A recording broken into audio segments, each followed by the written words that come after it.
Now next thing in coordination chemistry is the bonding. देखो बेटा, bonding को समझना है। Bonding board purpose, other competitive exam के पर्पस के लिए बहुत ही इंपॉर्टेंट होती है कोऑर्डिनेशन कॉम्प्लेक्सेस में। ये जो बॉन्डिंग आप जैसे आपने केमिकल बॉन्डिंग में पढ़ा होगा, we have so many theories, VBT, molecular orbital theory, वैसे ही हमें यहाँ पर कोऑर्डिनेशन कॉम्प्लेक्सेस को एक्सप्लेन करने के लिए बहुत सारी थ्योरीज है। Now this start from vernier theory.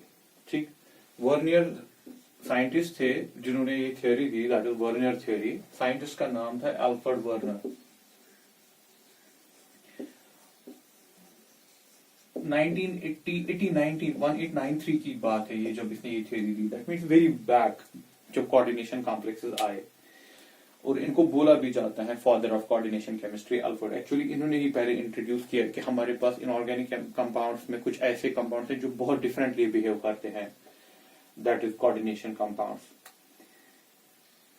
ये जो थ्योरी है ऑब्वियसली बहुत पुरानी है, उस वक्त उतने ज्यादा कोऑर्डिनेशन कॉम्प्लेक्सेस नहीं थे जितने थे, उनके बारे में ये डिस्कस होगी ये थ्योरी, वर्नियर थ्योरी। और फिर इसका एडवांस फीचर्स क्या है वो हम आगे देखेंगे। बोर्ड में आपको सीधे पॉइंट्स भी पूछा जा सकता है कि वर्नियर थ्योरी में क्या क्या पॉइंट्स हैं, और कॉम्पिटिटिव में क्या क्या चीजें इसमें पूछ सकते हैं, वो तो हम निकालेंगे ही इससे। चलिए फोकस करते हैं। नाउ पॉइंट नंबर फर्स्ट इस थ्योरी का, in coordination compounds metal shows two types of valencies, primary valency, secondary valency.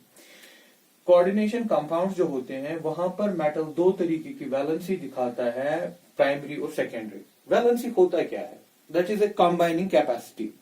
That mean किसी चीज की कंबाइनिंग कैपेसिटी कितनी है।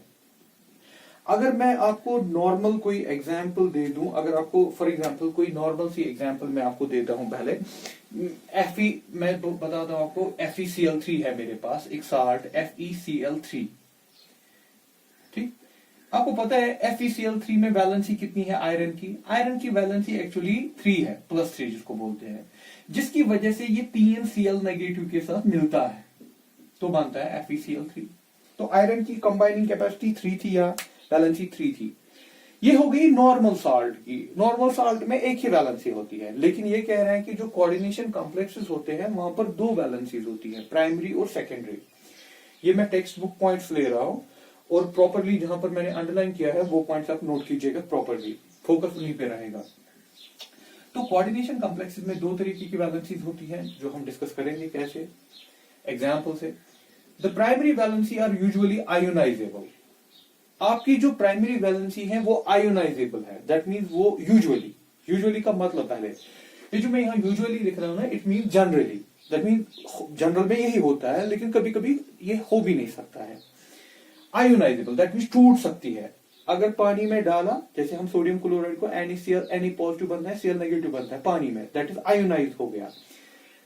प्राइमरी वैलेंसी आयोनाइज हो सकती है एंड आर सेटिस्फाइड बाय, और इसको सेटिस्फाई कौन करता है? इसको सेटिस्फाई करता है कोई नेगेटिव आयन।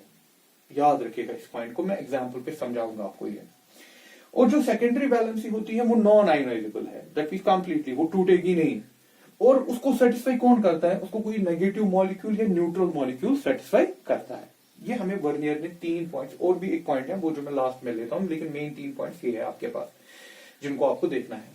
चलिए एग्जाम्पल पे आप पूरा नोट करके रखिएगा इन पॉइंट्स को, और जहां जहां पर मैंने अंडरलाइन किया है उन चीजों को पूरा देख के उन्हीं पे फोकस रहेगा हमारा। So let us start. We have a coordination complex. हमारे पास एक कोऑर्डिनेशन कॉम्प्लेक्स की मैं एग्जांपल आपको दे रहा हूं। We have a coordination complex of, लीजिए मैंने ये कॉम्प्लेक्स लिया FeNH3 6Cl3। जितनी अभी तक हमने कोऑर्डिनेशन केमिस्ट्री देखी, हमें पता है अब इसमें 2 पार्ट्स होते हैं। ठीक, ये 2 पार्ट्स में ये है। इसको हम कोऑर्डिनेशन सेफियर कहते हैं, इसको कोऑर्डिनेशन सेफियर कहते हैं, और इस वाले पार्ट को आयोनाइजेशन सेफियर कहते हैं। और ये भी मैं आपको कह चुका हूं, जो जब हम इसको पानी में डालेंगे, ये जो पार्ट है ये डिसोसिएट, पानी में अगर ये जाएगा ना, पानी में जाएगा, ये ऐसे डिसोसिएट होगा। FeNH3 जो अंदर ब्रैकेट्स के पार्ट होता है वो टूटता नहीं है, 3 positive plus 3 times Cl negative. ये जो बाहर पार्ट होता है ये टूटता है, दैट मीन ये आयोनाइज होता है, लेकिन जो अंदर होता है वो आयोनाइज नहीं होता है। ये आपको पता होना चाहिए पहले। चलिए, वर्नियर साहब क्या कह रहे हैं? वर्नियर साहब कह रहे हैं कि आपके पास जो आयरन है, ठीक, इसमें अमोनिया जुड़ा है, we know it is by coordinate bond. चलिए मैं दिखा भी देता हूं कोऑर्डिनेट बॉन्ड।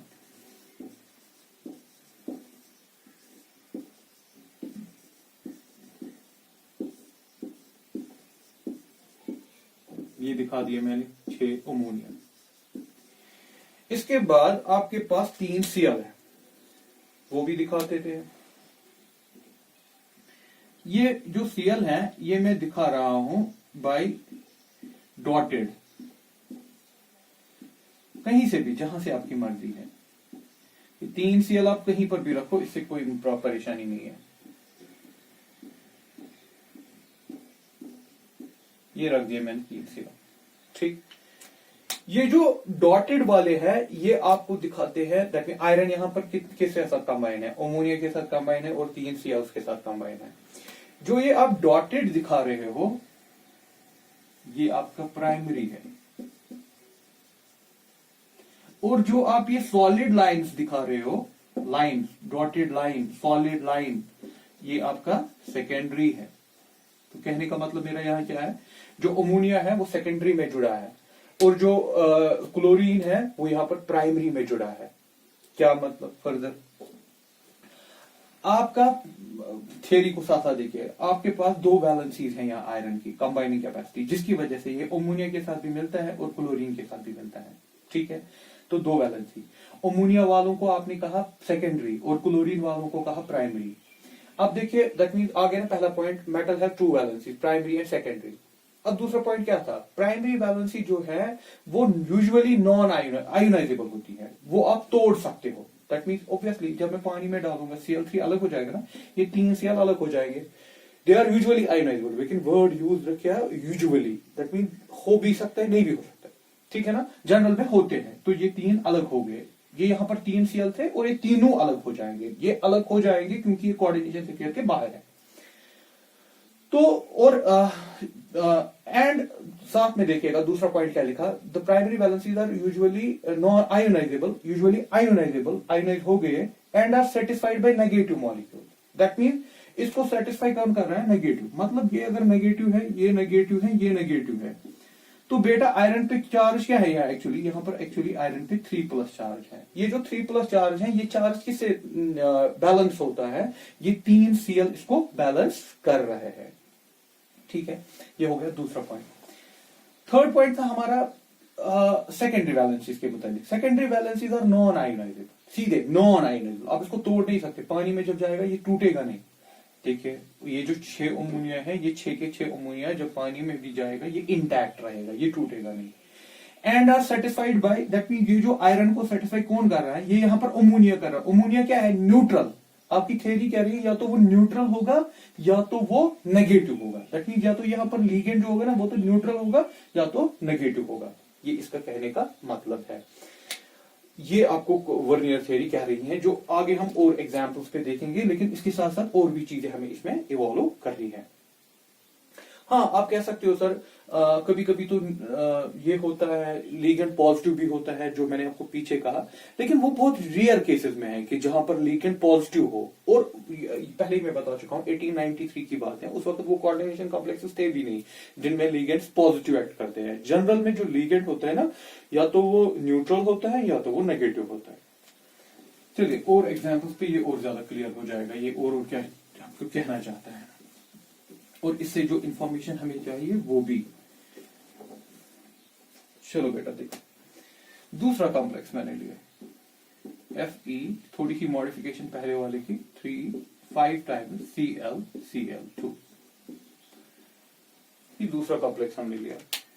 अब इस कॉम्प्लेक्स में पता है कोऑर्डिनेशन से फिर में 5 अमोनिया है क्लोरीन, और ये 2 क्लोरीन बाहर है। ये 2 क्लोरीन आयोनाइज हो सकते हैं, लेकिन जो अंदर होता है वो आयोनाइज नहीं होता।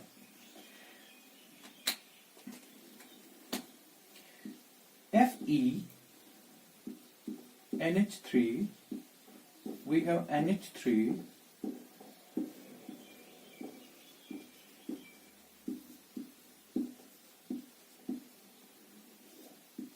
आगे 5 अमोनिया, एक मैं रख रहा हूं Cl, क्योंकि यहां पर Cl भी एक लिगेंड है, ये वाला, ठीक। और ये 2 क्लोरीन, ये मैं बाहर, ये मैं रख रहा हूं डॉटेड से, ये Cl और ये Cl, ठीक। यहां पर जो आयरन है ना, आयरन की ऑक्सीडेशन स्टेट +3 है, पूरा देखिएगा +3 है। अब +3 को न्यूट्रलाइज कौन करेगा? इसको +3 को न्यूट्रलाइज करेगा -3। वो -3 कहां से आ रहा है? वो -3 आ रहा है ये हो गया एक माइनस, ये हो गया दूसरा माइनस, और ये हो गया तीसरा माइनस। लेकिन ये जो क्लोरीन है ये तो इस वक्त कोऑर्डिनेशन से फेयर में है, और उससे क्या प्रॉब्लम है? ये आप इसको डॉटेड भी साथ दिखाओ, दैट मीन ये इसकी प्राइमरी वैलेंसी भी है, उसे कोई परेशानी नहीं है अगर ये कोऑर्डिनेशन से फेयर के अंदर है। लेकिन ये इस वक्त बैलेंस कर रहा है, जो आयरन का 3 पॉजिटिव था उसको बैलेंस किया इन 3 Cls ने। 2 Cl बाहर थे, कोऑर्डिनेशन से फेयर के बाहर थे, और 1 Cl अंदर है। तो ठीक है ना। तो पहली बात थी कि पहला पॉइंट था कि आपके मेटल की 2 वैलेंसीज है, प्राइमरी सेकेंडरी, वो तो दिखता है यहां पर। दूसरा था primary valencies are usually ionisable. हाँ, यहां पर यूजुअली वर्ड देखिए समझ आ जाएगा, आयोनाइजेबल है। ये क्लोरीन आप तोड़ सकते हो, ये क्लोरीन आप तोड़ सकते हो, लेकिन ये जो क्लोरीन है ये आपका आयोनाइज नहीं होगा, क्योंकि ये इस वक्त सिर्फ प्राइमरी कोई नहीं है, ये इस वक्त सेकेंडरी भी काम कर रहा है। तो इसीलिए वहां पर वर्ड था यूजुअली। तो ये यूजुअली आयोनाइज होता है। और जो साथ में पॉइंट क्या था, primary valencies are usually ionisable, and साथ में था सेटिस्फाइड बाय नेगेटिव मॉलिक्यूल्स, है ना। ये जो इसकी वैलेंसी है ये किसको सेटिस्फाई कर रहा है? Cl negative, Cl negative, Cl negative satisfy कर रहा है। अब देखिए थर्ड पॉइंट पे भी नजर डालिए। थर्ड पॉइंट हमें कह रहा है कि जो सेकेंडरी वैलेंसीज होती है वो नॉन आयोनाइजेबल होती है, वो आप तोड़ नहीं सकते। यहां पर सेकेंडरी वैलेंसी क्या है? अमोनिया, ये अमोनिया, ये अमोनिया, ये अमोनिया, ये अमोनिया, और ये क्लोरीन भी। ये क्लोरीन इस वक्त प्राइमरी में भी है, सेकेंडरी में भी है, ठीक है। तो सेकेंड, और ये क्लोरीन आप तोड़ नहीं सकते हो। Although this is primary valency, but this is also secondary valency. Secondary valency that means जो भी coordination से पेयर के अंदर होता है ना, वो secondary valency है ही है, ठीक। और हाँ, उनमें से कोई एक्ट कर सकता है प्राइमरी वैलेंसी भी। तो सेकेंडरी वैलेंसी क्या लिखा था हमने third point? Secondary valencies are non ionisable, that mean वो आप तोड़ नहीं सकते हो, पानी में वो टूटेगा नहीं। ये जो 5 अमोनिया और यहाँ पर 1 Cl है, ये टूटेगा नहीं। और साथ में लिख रहा है कि it is satisfied by, that mean ये कौन सेकेंडरी वैलेंसी कौन सेटिस्फाई कर रहा है? कोई न्यूट्रल मॉलिक्यूल या नेगेटिव। न्यूट्रल हो गया अमोनिया, क्लोरीन हो गया नेगेटिव। फिर से कह रहा हूं, ये क्लोरीन यहाँ पर 2 काम कर रहा है, ये प्राइमरी वैलेंसी का भी काम कर रहा है, सेकेंडरी वैलेंसी का भी काम कर रहा है। देखिए अब ऑब्जेक्टिव में क्या पूछ सकते हैं, यहां पर थोड़ा सा फोकस चाहिए। क्या मैं ऐसे नहीं कर सकता, इस इंफॉर्मेशन से मैं ये नहीं निकाल सकता? प्राइमरी वैलेंसी होती है जो मेटल का ऑक्सीडेशन नंबर हो, क्योंकि उसी को तो सेटिस्फाई कर रहे हो आप। आयरन का +3 था, इसको सेटिस्फाई करने के लिए आपको 3 चाहिए नेगेटिव, तो दैट मीन इसकी जो ऑक्सीडेशन नंबर है वही इसकी प्राइमरी वैलेंसी है। दैट उसी हिसाब से ये कंबाइन होगा। किसके साथ कंबाइन होगा? नेगेटिव के साथ कंबाइन होगा। अगर ये +2 था तो 2 नेगेटिव के साथ कंबाइन होता। तो जो इसका ऑक्सीडेशन नंबर है तो उसी हिसाब से ये कंबाइन हो रहा है ना। तो इसका ऑक्सीडेशन नंबर यहाँ +3 है, तो ये 3 Cl के साथ कंबाइन हो रहा है, उसी को हम क्या कह रहे हैं? Primary valency. तो हम ये नहीं कह सकते कि प्राइमरी वैलेंसी बेटा जो होती है मेटल की कोऑर्डिनेशन कॉम्प्लेक्सेस में, वो रिप्रेजेंट करता है इसका ऑक्सीडेशन नंबर। मतलब अगर ऑक्सीडेशन नंबर 3 है तो प्राइमरी वैलेंसी भी 3 है, क्योंकि इसको 3 नेगेटिव के साथ मिल रहा है। अगर प्राइमरी वैलेंसी 2 है तो मतलब हो गया कि इसको 2 नेगेटिव के साथ मिलना है। तो मतलब हो गया ना कि जो प्राइमरी वैलेंसी है वो ऑक्सीडेशन, अगर आप ऑक्सीडेशन नंबर को देखेंगे तो वही आपका प्राइमरी वैलेंसी होता है। दूसरी बात सेकेंडरी वैलेंसी। अगर आप सेकेंडरी वैलेंसी को देखें, सेकेंडरी वैलेंसी है क्या? दैट मीन्स आपके जो आपने बनाया था ना ऐसे FeNH3 या 5Cl एंड दिस, और था आपका साथ में यहां पर 2 Cl2, तो ये Cl और ये 5 है ना अंदर, जो आप तोड़ नहीं सकते। तो यही है ना प्राइमरी वैलेंसी। दैट मीन्स जितने आपके लिगेंड्स हैं, लिगेंड्स का मतलब जितना आपका कोऑर्डिनेशन नंबर है। कोऑर्डिनेशन नंबर क्या होता है, याद कीजिए, कोऑर्डिनेशन नंबर होता है बॉन्ड्स। जितने आपके बॉन्ड्स कोऑर्डिनेट बॉन्ड्स हैं, जितने आपके कोऑर्डिनेट बॉन्ड्स हैं, वही एक्चुअली सेकेंडरी वैलेंसी है। मतलब आयरन की यहां पर सेकेंडरी वैलेंसी बोली है, मैं क्या करूंगा, मैं देखूंगा ये कितने कोऑर्डिनेट बॉन्ड्स बना रहा है, 1 2 3 4 5 6 कोऑर्डिनेट बॉन्ड्स बना रहा है, क्योंकि यही वो चीज है ना जो टूट नहीं सकती। तो इसकी जो सेकेंडरी वैलेंसी यहां पर है, इसकी सेकेंडरी वैलेंसी क्या है, कोऑर्डिनेशन नंबर।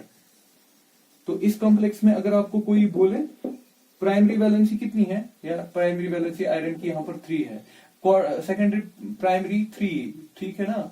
अगर बोलेगा नहीं सेकेंडरी बोल, सेकेंडरी कितनी है, सेकेंडरी है आयरन की यहां पर 6, क्योंकि यहाँ पर इसका कोऑर्डिनेशन नंबर 6 है। तो इसी तरीके से आप देखिएगा कि मेटल का ऑक्सीडेशन नंबर कितना है, वो हो गया इसका प्राइमरी वैलेंसी।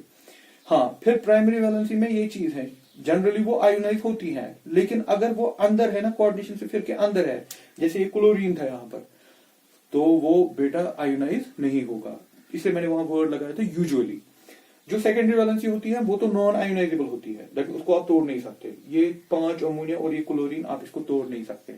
और ये कौन सेटिस्फाई करता है, ये सेटिस्फाई करता है कोई भी न्यूट्रल मॉलिक्यूल या नेगेटिव मॉलिक्यूल। न्यूट्रल हो गया अमोनिया, क्लोरीन हो गया यहाँ पर नेगेटिव। तो ये तो थ्योरी हमें सीधे सीधे समझा देती है कि यहाँ पर है क्या। चलिए एक और एग्जाम्पल पे ट्राई करते हैं।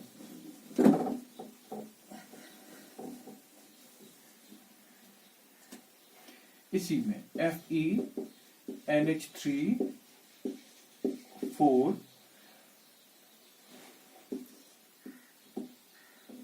Cl2 Cl, ये Cl2 मैंने अंदर डाल दिया। तो इस वक्त जो आयरन है, बताइए मुझे इसकी, अगर कोई बोलेगा आपको बताइए यहाँ पर आयरन की प्राइमरी वैलेंसी कितनी है, आपको क्या करना है, ऑक्सीडेशन नंबर देखो इसका। ऑक्सीडेशन नंबर कितना आपको दिखाया है मैंने, ऑक्सीडेशन नंबर कैसे निकालते हैं, वो इसका +3 है, ठीक है। दैट मीन अगर इसका ऑक्सीडेशन नंबर 3 है, तो इसकी बेटा प्राइमरी वैलेंसी भी कितनी होगी, प्राइमरी वैलेंसी भी कितनी होगी, 3 होगी, ठीक। अब कोई बोलेगा नहीं बताओ सेकेंडरी वैलेंसी कितनी है, मैं क्या देखूंगा, ऑक्सीडेशन नंबर 4 ऑक्सीडेशन ना, सॉरी, मैं देखूंगा कोऑर्डिनेशन नंबर। कोऑर्डिनेशन नंबर कैसे देखा जाता है, आप देखिए लिगेंड्स, कौन से टाइप ऑफ लिगेंड्स है, इट इज यूनिडेंटेड। यूनिडेंटेड मतलब एक लोन पेयर देगा। तो ये 4 अमोनिया 4 कोऑर्डिनेट बॉन्ड बनाएंगे, ये Cl 2 कोऑर्डिनेट बॉन्ड बनाएंगे, एक Cl एक बनाएगा, दूसरा Cl दूसरा बनाएगा, तो टोटल हो गए 6 कोऑर्डिनेट बॉन्ड्स। तो इसका कोऑर्डिनेशन नंबर जो है that is 6, that is it secondary valency. तो यही इसकी क्या है, सेकेंडरी वैलेंसी। जरा देखा Fe, ठीक। चलो मैं आपको दिखाता हूं, पहले प्राइमरी वैलेंसी इसकी 3 है ना, तो इसको 3 क्लोरीन के साथ ये बना के प्राइमरी वैलेंसी पहले मैं दिखाता हूं। चलो मैं फिर कह रहा हूं, प्राइमरी वैलेंसी आप कहीं से भी दिखा सकते हो, हाँ, लेकिन वो सेकेंडरी में इन्वॉल्व नहीं होनी चाहिए। फिर यहां पर 2 अंदर है ना, दैट मींस ये प्राइमरी वाले भी हैं, सेकेंडरी वाले भी हैं।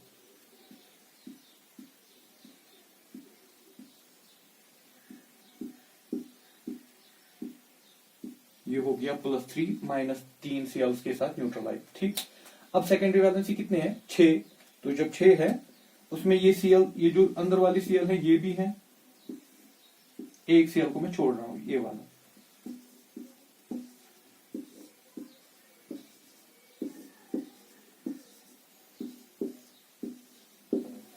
ठीक है। तो ये हो गया, सॉरी यहाँ पर हमारे पास 4 जगह पे अमोनिया भी था, Cl नहीं था। अमोनिया अमोनिया अमोनिया अमोनिया है। तो ये हो गया हमारा ये एग्जाम्पल भी।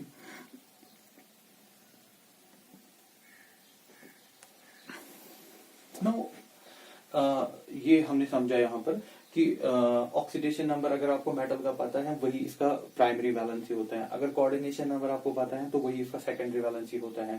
प्राइमरी वैलेंसी यूजुअली आयोनाइजेबल होता है, लेकिन जरूरी भी नहीं है। जैसे कि यहाँ पर ये Cl आयोनाइजेबल है, ये 2 Cl आयोनाइजेबल नहीं है, खाली ये Cl आयोनाइजेबल है। क्यों ये 2 क्यों नहीं है, क्योंकि ये अंदर दूसरी वैलेंसी में भी इन्वॉल्व है। तो फिर सेकेंडरी वैलेंसी कैसे देखा जाता है, आपका कोऑर्डिनेशन नंबर कितना है। सेकेंडरी वैलेंसी को कौन सेटिस्फाई करता है, या तो कोई नेगेटिव सेटिस्फाई करता है या तो कोई न्यूट्रल सेटिस्फाई करता है। प्राइमरी वैलेंसी को कौन सेटिस्फाई करता है, नेगेटिव आयन सेटिस्फाई करता है अकॉर्डिंग टू द थियरी।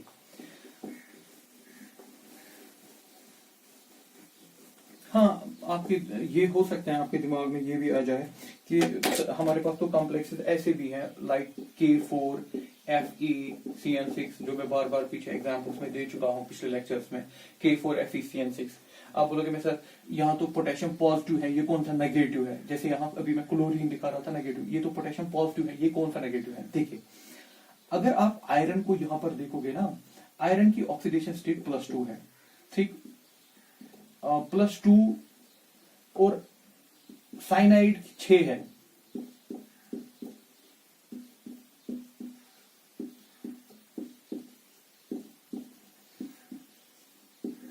ठीक है बेटा, साइनाइड 6 है, 6 साइनाइड। साइनाइड पे जो चार्ज होता है वो नेगेटिव होता है,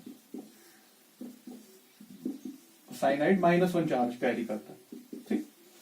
अब फॉर एग्जांपल इसका +2 ऑक्सीडेशन स्टेट है, तो 2 माइनस इसको सेटिस्फाई करने चाहिए ना। चलिए, ये 2 माइनस इसको सेटिस्फाई कर रहे हैं बाय प्राइमरी वैलेंसी।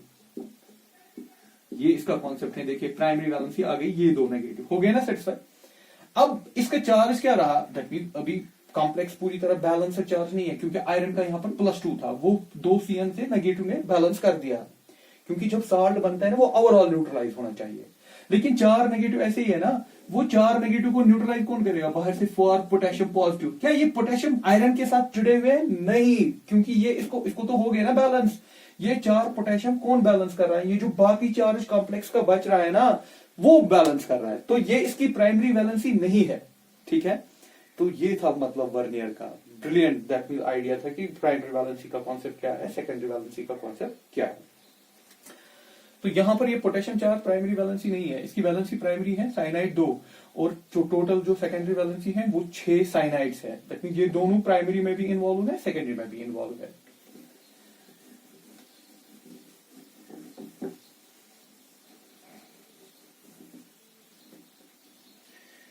चलिए, 4th पॉइंट मैं आपके बुक का ही ले रहा हूं। 4th पॉइंट जो आपकी बुक कह रही है इसी वर्नियर थ्योरी में, वो है द आयंस, मैं बुक का ही पॉइंट कोट कर रहा हूं, और groups bounded by secondary linkage, bounded by secondary linkage, that mean secondary valency. Linkage का मतलब यहां पर क्या है? Valency. to the metal have spatial arrangement.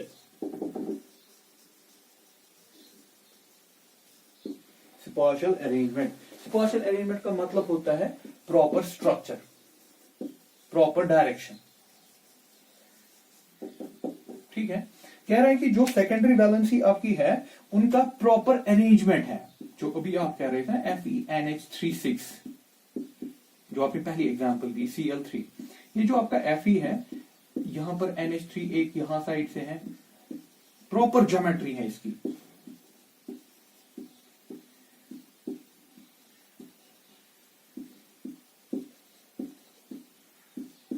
ठीक। और जो बाकी TlCl है वो आप कहीं से भी लगा दो, ठीक। लेकिन इन जो कोऑर्डिनेशन से फिर के अंदर होता है ना, जो सेकेंडरी लिंकेज है, सेकेंडरी वैलेंसी है, उनकी एक प्रॉपर ज्योमेट्री है, प्रॉपर डायरेक्शन है। डायरेक्शन जब प्रॉपर होगी, एक साइड से होगा बराबर बराबर, तब जाके ज्योमेट्री बनेगी। तो इनकी एक प्रॉपर ज्योमेट्री है। इस ज्योमेट्री इसको बोलते भी हैं, इसका एक नाम भी आता है, इसको बोलते हैं coordination polyhedra.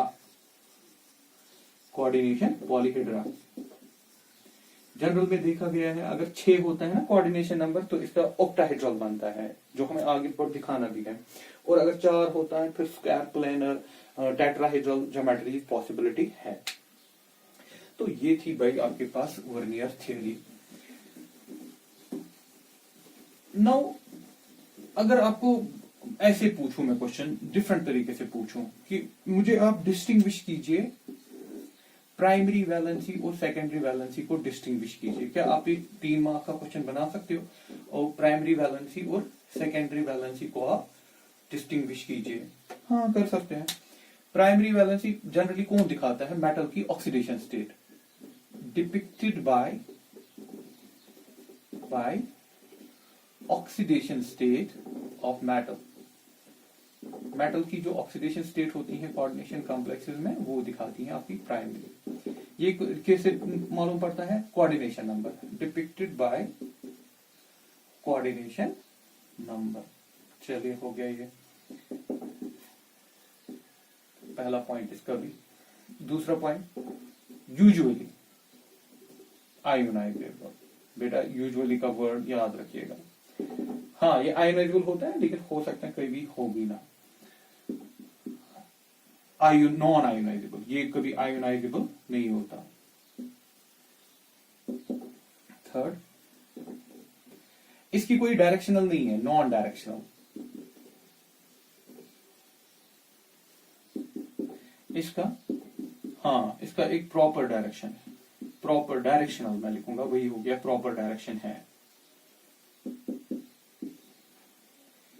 It does not help in depicting या in predicting the geometry. That mean इससे आपको ज्योमेट्री के बारे में कुछ नहीं पता चलेगा, क्योंकि ज्योमेट्री के साथ इसका कोई लेना देना है ही नहीं, जब डायरेक्शन ही नहीं है। It is helpful in depicting geometry. देखिए, कोई आपको कह रहा है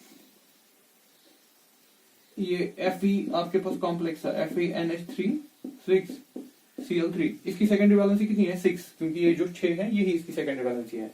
6 जब आपको पता चला कोऑर्डिनेशन नंबर 6 है, जब तो सेकेंडरी वैलेंसी होगी कोऑर्डिनेशन नंबर, तो सेकेंड वैलेंसी इसकी 6 है, तो आप बता सकते हो ना 6 की ज्योमेट्री, प्रेफरेबल ज्योमेट्री कौन सी होती है? Octahedral. So you can predict the geometry from this. तो ये हो गया, आप कर सकते हो प्राइमरी और सेकेंडरी को अलग अलग। यहां से बोर्ड में ये क्वेश्चन सीधे अभी आ सकते हैं, पॉइंट्स डिस्कस करने हैं, या तो ऐसे भी पूछेगा। हाँ, ऑब्जेक्टिव इसके ऐसे बनेंगे कि प्राइमरी वैलेंसी कितनी है, सेकेंडरी वैलेंसी कितनी है, वो देखिएगा। नो, एक और term beyond this vernier theory, ये तो हो गया। एक टर्म होती है, इसको हम बोलते हैं effective atomic number. Atomic number, पूरा लिख रहा हूं, एटॉमिक नंबर किसका? इसको शॉर्ट में बोला जाता है, याद रखिएगा, EAN, ज्यादा तो आपको यही मिलेगा, EAN of metal in coordination complexes. In coordination complexes, ठीक है। देखिए कैसे निकालना होता है, EAN कैसे कैलकुलेट करते हैं। EAN को अगर आपको कैलकुलेट करवाना है, एटॉमिक नंबर ऑफ मेटल देखिए,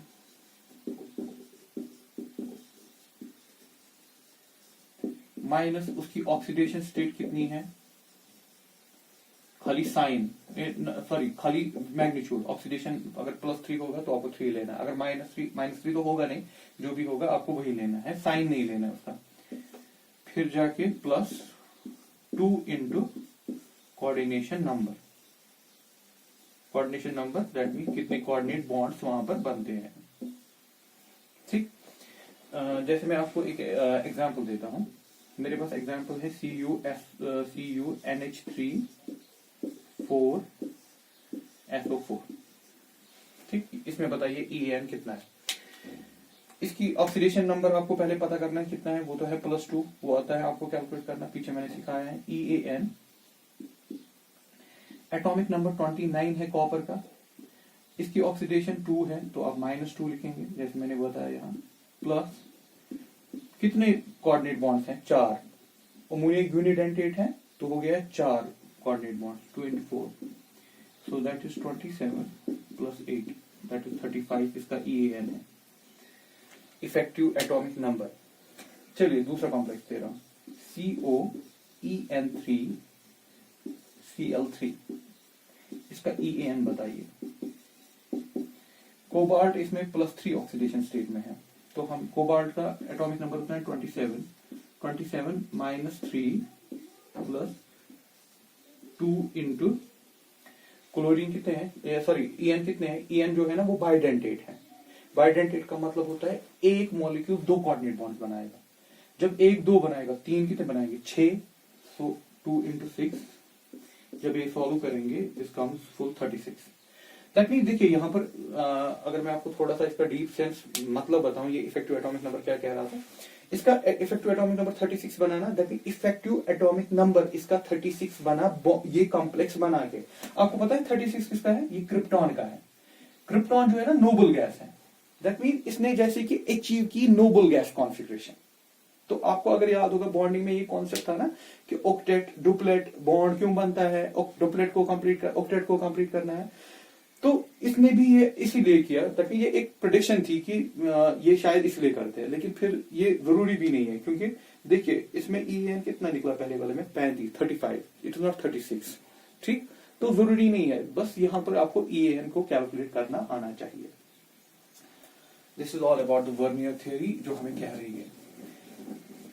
हाँ, पीछे हमें जो मैंने लास्ट लेक्चर दिया था, लेक्चर 3, उसमें मैंने कोऑर्डिनेशन नॉमेनक्लेचर के बारे में कहा था आपको। एक स्पेशल केस रह गया था उसमें नॉमेनक्लेचर में कि अगर आपके पास ऐसे हो, नॉमेनक्लेचर की बात कर रहा हूं, this is not now theory, nomenclature. अगर आपके पास ऐसे है EN2 NH2 OH CO, एक स्पेशल टाइप ऑफ कॉम्प्लेक्स,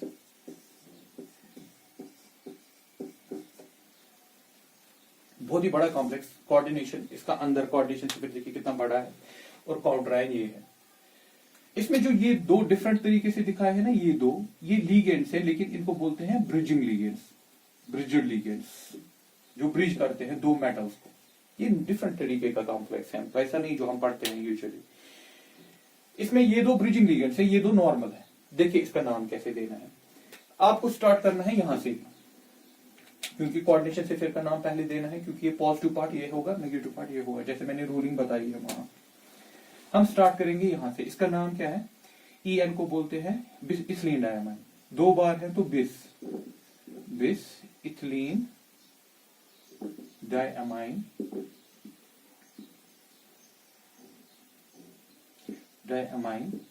हो गया ये। उसके बाद कोबाल्ट, हाँ सीधे कोबाल्ट, क्योंकि यहां पर नाम कोबाल्टेट नहीं लिखना है, क्योंकि ये जो कॉम्प्लेक्स है ना, ये सारा कोऑर्डिनेशन कॉम्प्लेक्स, ये जो सिफियर है, ये जो कोऑर्डिनेशन सिफियर है, ये पॉजिटिव है। पॉजिटिव और न्यूट्रल के वक्त इसको चेंज नहीं करना है, क्योंकि सल्फेट है ना या नेगेटिव, तो ये होगा पॉजिटिव। फिर यहाँ पर इसकी ऑक्सीडेशन नंबर क्या होगी वो हम लास्ट में फिल करेंगे। उसके बाद आएंगे आप बीच वाले पार्ट के लिए। ये जो NH2 होता है ना, NH2 नेगेटिव होता है, इसको बोलते हैं एमिडो, और OH नेगेटिव को बोलते हैं हाइड्रोक्सो। अब इन दोनों का नाम देना है, लेकिन पहले मैं अमीडो का दूंगा, क्योंकि A पहले, अल्फाबेटिकल A पहले फिर H। ऐसे देखिए कैसे देना है, हाइफन डाला, म्यू, फिर स्टार्ट किया। म्यू का मतलब ये ब्रिजिड है, एमिडो, ये कंटिन्यूअस चल रहा है उसके साथ, कोई गैप नहीं। हो गया एमिडो, फिर हो गया म्यू, हाइड्रोक्सो, दैट मीन ये भी ब्रिजिड है, हाइड्रोक्सो, ठीक हो गया ये भी। अगर ये दोनों जगह एमिडो भी होता तो आप लिखते हैं म्यू डाई एमिडो, ठीक। फिर आएंगे यहां, अब यहां पर कौन सा है आपके पास, इथिलीन डायमाइन है पहले, ये वाला part ethylene diamine, that mean ये पार्ट हो गया। अब यहां फिर उसका मेटल इथिलीन, बिस इथाइलीन, ये ब्रैकेट्स में इथाइलीन डायमाइन, ये वाला पार्ट ये, फिर कोबाल्ट, ये कोबाल्ट, इसका ऑक्सीडेशन नंबर कितना होगा वो देखेंगे। हो गया ये सारा खत्म। इसके बाद बाहर सल्फेट। अब जब ऑक्सीडेशन कैलकुलेट करनी है, देखिए कैसे कैलकुलेट कर रहा हूं मैं। EN न्यूट्रल लिगेंड 0, कितनी बार है, 2 बार। कोबाल्ट का निकालना है, दैट्स X। NH2 का -1 होता है, -1 कितनी बार है, 1। हाइड्रोक्सिल का -1 है, दैट इज 1। फिर है cobalt X। EN 0, neutral ligand है 2। सल्फेट का 1 का होता है -2, 2 बार है, 0। जब आप इसको सॉल्व करेंगे आपको मिलेगा 2x - 6 is equal to 0, that is x is equal to 6/2, that is 3। तो निकला ना 3। फिर आप रोमन्स में यहाँ पर 3 डालेगा। ये होता है ब्रिजिड लिगेंड के वक्त आपको कैसे नॉमेनक्लेचर देना है।